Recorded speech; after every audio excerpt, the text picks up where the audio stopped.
Blessed morning po sa bawat isa sa atin.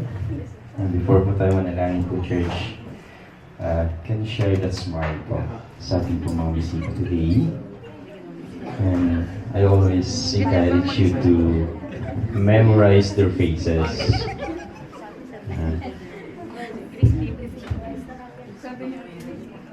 In behalf of our Adults Full Gospel Church and family po, we welcome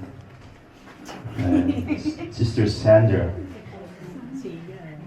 Del Rosario. Pakitas po yung kamay ko, Sister Sandra. Hallelujah. Brother Don. Pakitas po yung kamay. Sister Mardy. Sorry. Okay lang ba siya? Okay lang ba yan? Okay lang. Kasi yung pangalan mo pong babae. Dinagdagan mo. Mardy kasi. First time po ni Brother Mardy. Ito naman. Ito. Ewan ko ito kung babae o kung lalaki ito. Kasi may isa huli. Danny. Danny Avila. Okay. Ewan ko kung sino nagsulat po nito. Doktor yata. Meg, or whatever. Ano tong pangalan na to? Eva. Meg. Okay. Yung nagsulat, hindi ko po kasalanan. Yung nagsulat, basta yung pangalawa, Eva. Sister Edith. Second time. Ayan. Sister Eva is second time. The rest po, their first time po nila sa church. And we thank you so much for being with us today. So bow heads, let's pray. Heavenly Father, we thank you God for your word today. We thank you God na binigyan mo ito ng buhay po. Ang mga salitang mabibitawan po ng aking bibig today, Panginoon God. And I thank you, Holy Spirit, that you will guide my heart, my soul today, Panginoon God. Katotohanan lamang po kung may declare po sa umagang ito, Panginoon God. And I thank you, God, for every soul standing before your presence, O God. I thank you, God, Lord, prepare their hearts, purify their hearts, and let your words po, Panginoon, may sulat po sa kanilang po mga tablets of their hearts, Panginoon God. This is our prayer, Father God, in the name of Jesus Christ. Amen and amen and amen.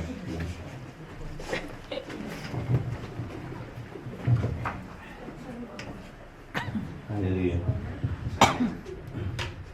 The message title today is Church of God. Church of God.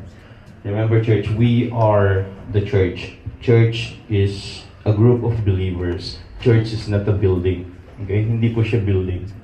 Okay? Ecclesia sa Greek po. We are the church of God. Amen? I'm gonna share 7 things, okay, about being part of the church of God. Okay, I'm gonna use the word culture. Okay, C-U-L-T-U-R-E. There are 7 letters kung hindi ako nagkakamali. Okay, so I'm gonna use that Jesus culture. Okay, letter C. Christian. Okay. Christian. So what is the simple definitions of Christian? Okay. Sino po mga Christian po dito? Lahat. Amen. Lahat po tayo. Okay. What is the simple definition of the word or the term Christian? I am nothing without Christ. I am nothing. Sabi nga, I am nothing. Well, okay. Yes, I am. Yes, the last. I am. What is the simple definition of Christian? Christ follower. It is not my name. It's written there. Okay? You're not following me. Okay? You are following Jesus Christ. That is the simple definition of Christian. Christ follower. When was the term Christian mentioned first in the Bible? In Acts chapter 11 verse 26, ang sabi po dito, When he found him, he brought him back to Antioch. Both of them stayed there with the church for a full year, teaching large crowds of people. It was at Antioch. The group of believers there were first called Christians. Alright? Mababasa po natin yan in the book of Acts, chapter 11, verse 26. They are the first group of disciples of Jesus Christ. First followers of Jesus Christ were called Christian. So the second question is, how many times the term Christian mentioned in the Bible? Ilang beses po na-mention po yung word na Christian?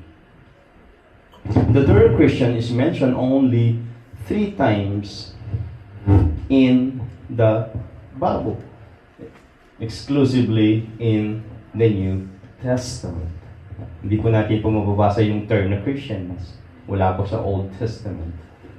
We will only mababasa lang po natin, mahanap lang po natin in the New Testament. Okay? We read already Acts 11:26. It was at Antioch that the believers were first called Christians. Number 1. 1 Peter 4:16. However, if you suffer as Christians, do not be ashamed, but be praise God that you bear that name. Church, your identity, one of your identity is Christian. And you bear that name. Wherever you go, you are carrying that identity. Bit-bit-bit nyo yan kahit saan kayo mapunta. Okay? It's no longer your personal name. Okay? Kahit saan kayo mapunta. That identity, hawak-hawak mo. You are a Christian. Sabi mo sa katabi mo, you are a Christian.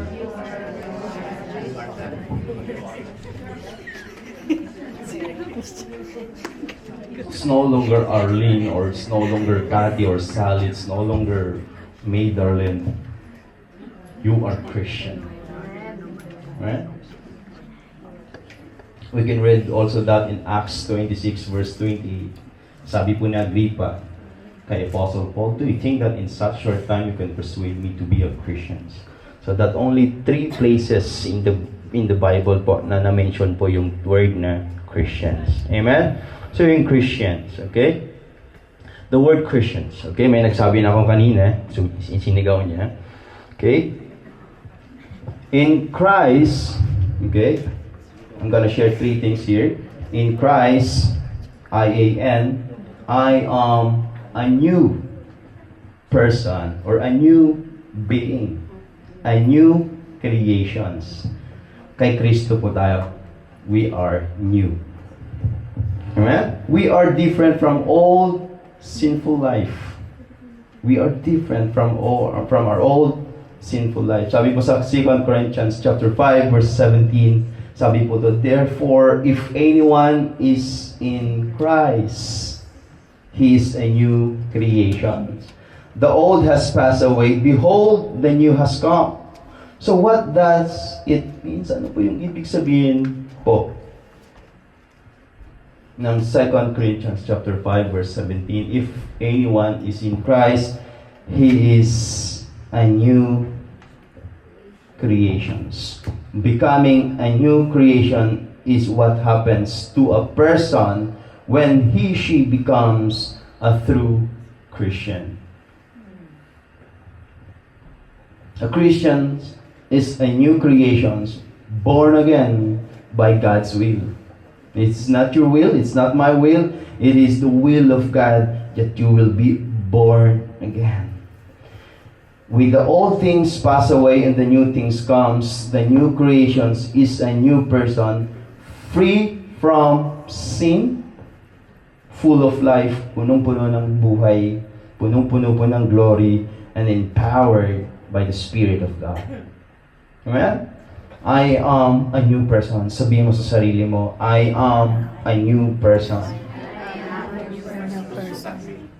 In Christ, you are a new person.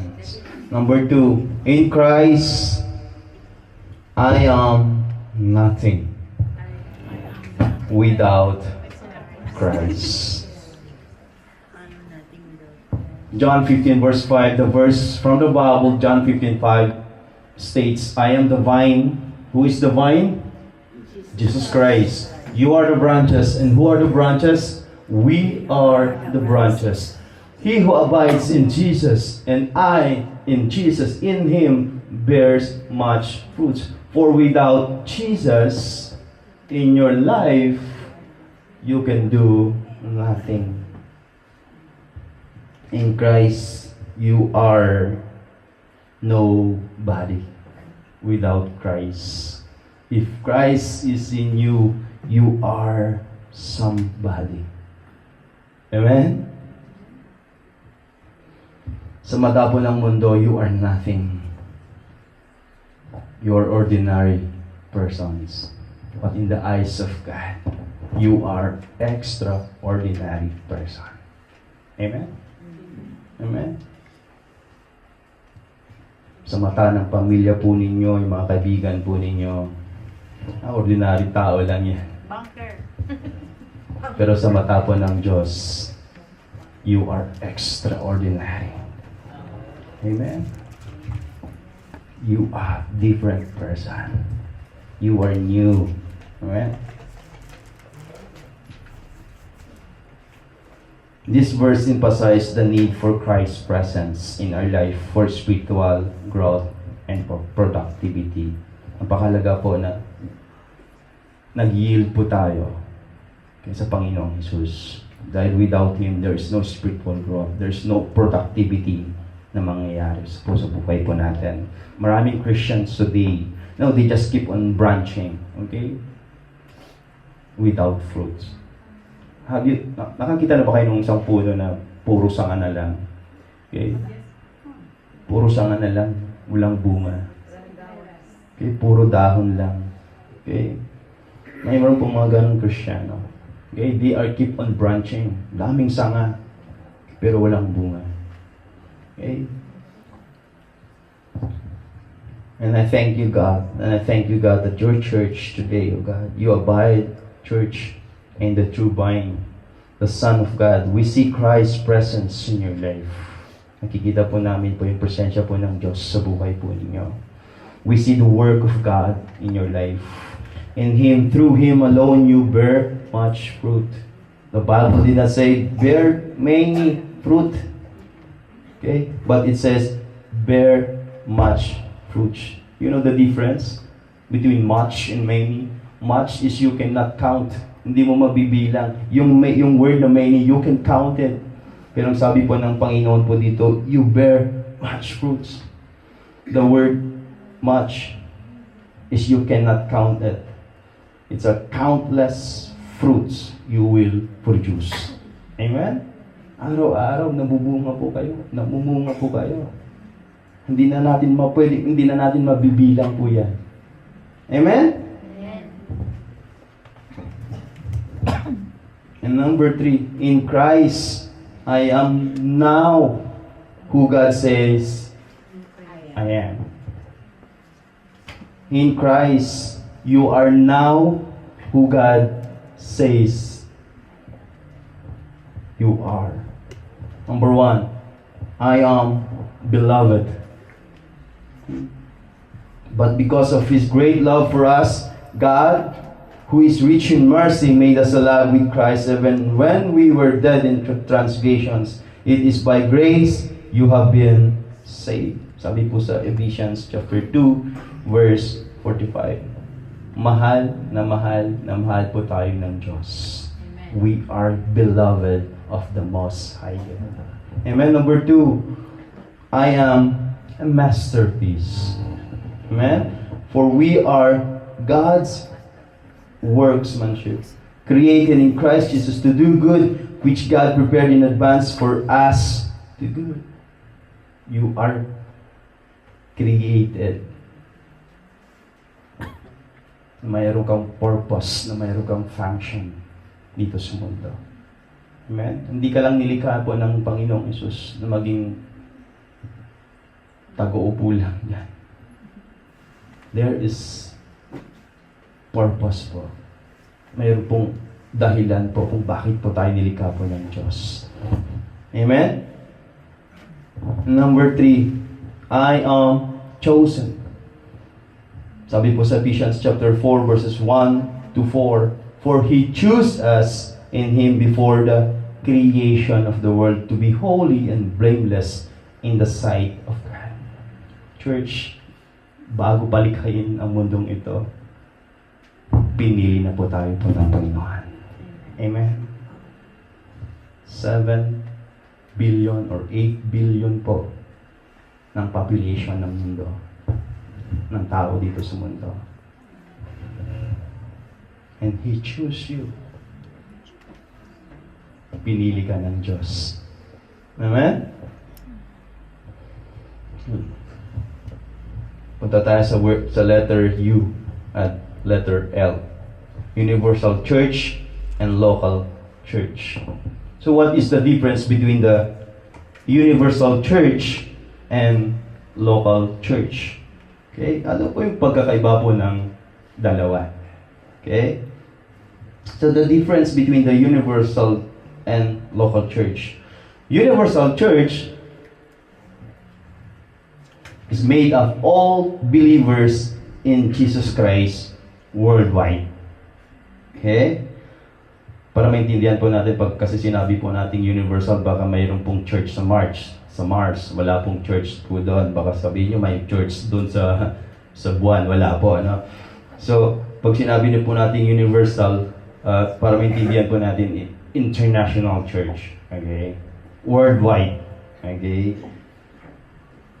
Ang pagkakaiba po is yung local church is a group of professing believers who meet in a specific location on a regular basis. Okay? Tayo po yung tinatawag po na local church. We are representing the universal or the international church of God worldwide. Okay? Local church, marami po tayo po dito mga born again Christians. Okay? Before mag-COVID, we are more than 25, I think, born again church dito po sa Athens. Okay, sa Greece. Okay, we have local church. Meron po tayong local church sa Thessaloniki. Meron po dito sa Athens. Okay? But we are representing, tayo po yung represent po natin yung international church ni Jesus Christ. Amen? So, local church are mentioned in the Bible. Okay? So, how many local church na mayroon po sa Biblia? Okay?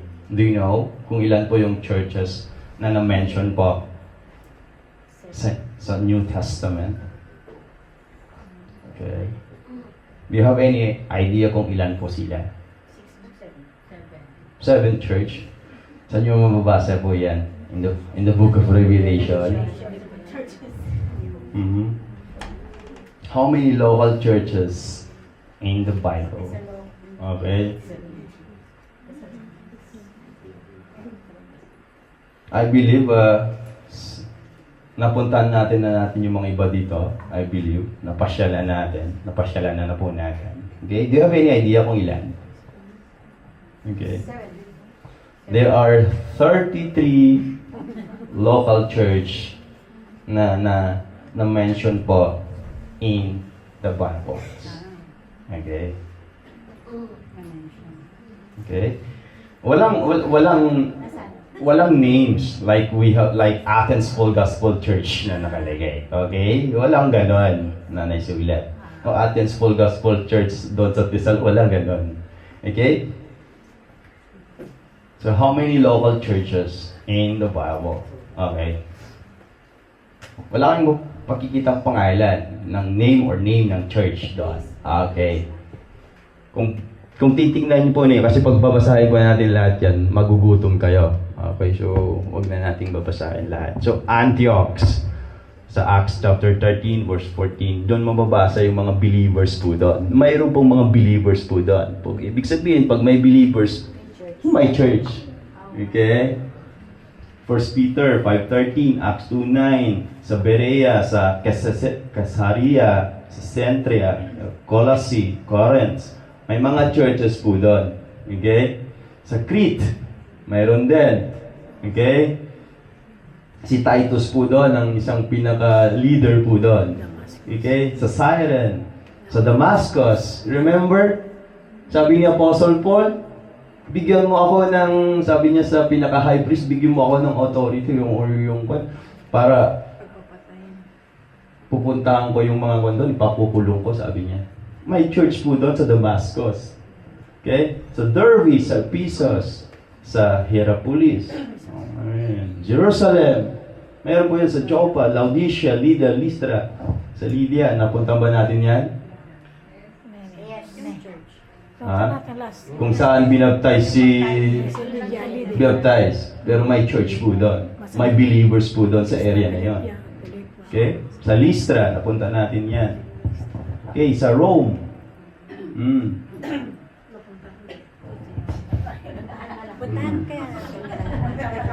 Puntahan ko natin. Sa President Hotel, maraming Rome po doon. Rome 401, Rome 402. Sa Sardis, Sharon, Smyrna, Tarsus, Thessaloniki. Okay? Tyria, yan. Mga churches po yan. There are believers there. Okay? So, according po doon sa internet, 33 churches po silang lahat. Okay? Wow. Dami ano.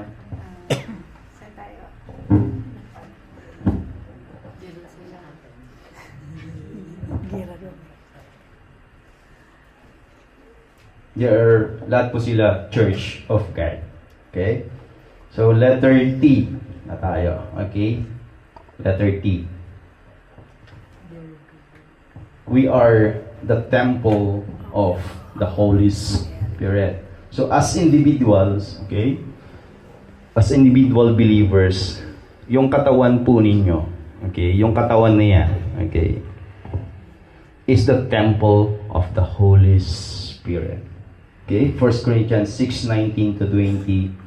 Don't you realize that your body is the temple of the Holy Spirit?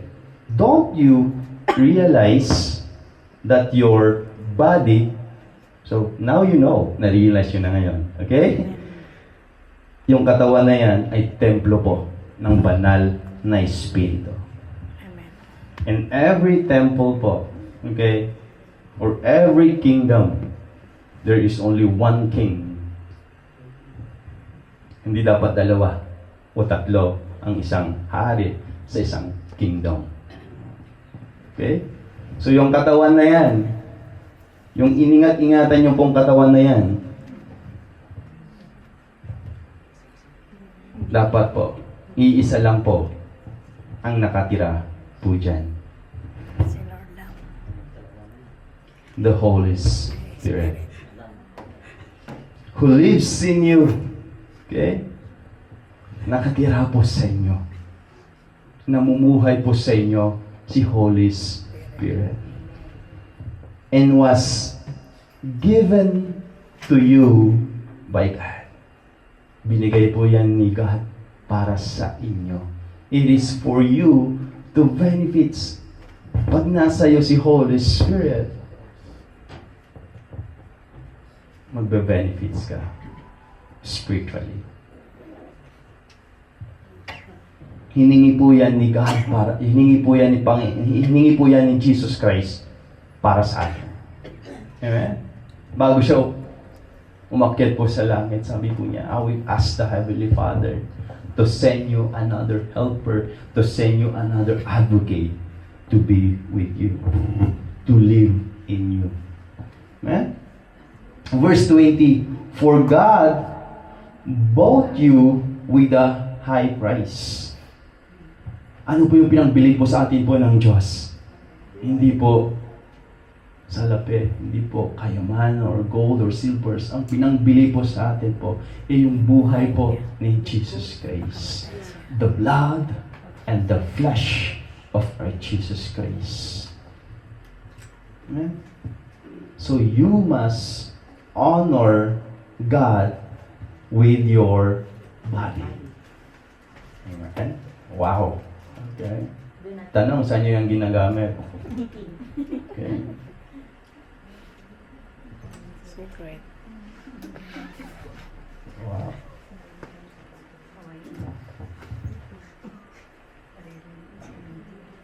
Saan po nyo yung ginagamit? Okay.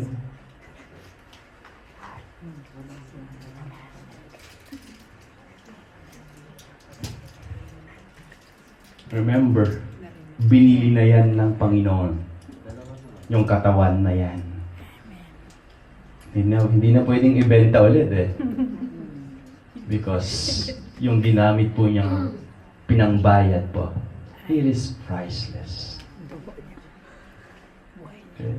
Hindi po natin po matatapatan kung ano po yung pinangbayad po o pinangbili o pinangtubos po ng Panginoon Jesus. Amen. Your money is not enough. Your wealth is not enough.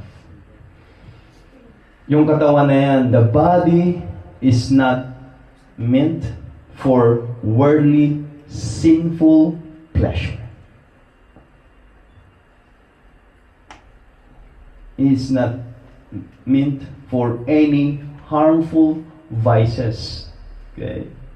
Ano pa yung mga vices na nakakasira po sa ating katawan? Diba? Alak, sigarilyo, sobra sa kain, Sobrang collagen. sobra sa taba. Bawal ko. Yung nagiging habit na yan, nakakasira po yan sa katawan na yan. Okay? The body is not meant for worldly sinful pleasure, any harmful vices, sexual immorality, but for the Lord. Yung katawan na yan is for the Lord only. And the Lord for the body. Amen? So yung katawan na yan, pakaingat-ingatan po natin. Please lang po. Amen?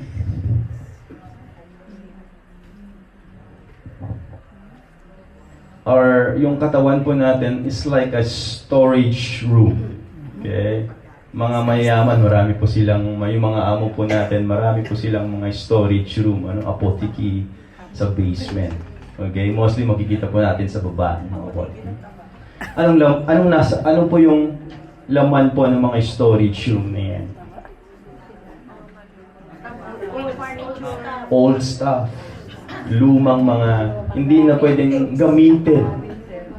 Okay? Nandun for 20 years, nandun na for 10 years, nakatambak lang po doon. Okay? Nahihintulad po yung katawan po natin sa isang storage room. Hindi po ito tambakan ng galit. Hindi po tambakan po ng sakit. Hindi po tambakan ng tamba. Ano kaya mo nagsabi niyan? Hindi po tambakan po yan ng unforgiveness. Hindi po yan tambakan ng disobedience, disbelief. Hindi po yan tambakan. Okay? It is meant for the Lord only. Amen? Kung mayroon pang galit po dyan sa storage room po ninyo, I encourage you, release that. Magpatawad po tayo sa isa't isa. Magmahalan po tayo. Amen? If there's bitterness na naka-store po yan sa katawan na yan, let it go. And let it God. Give it to God. Amen?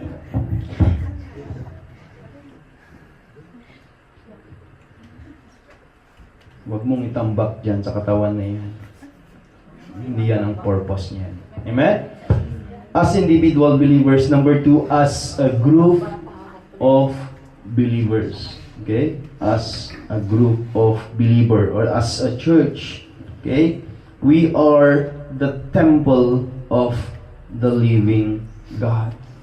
Amen?